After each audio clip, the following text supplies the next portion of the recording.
পাগলার জীবন ধন্য হইতো পাগলি রে পাইলে।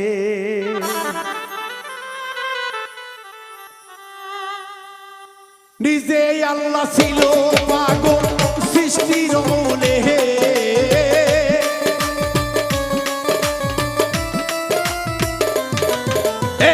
নিজেই আল্লাহ ছিল পাগল সৃষ্টির মূলে। পাগলার জীবন ধন্য হইতো পাগলি রে পাইলে। ওরে পাগল হইয়া পাগল ডাকে কোন পাগলে, পাগলার জীবন ধন্য হইতো পাগলা রে পাইলে।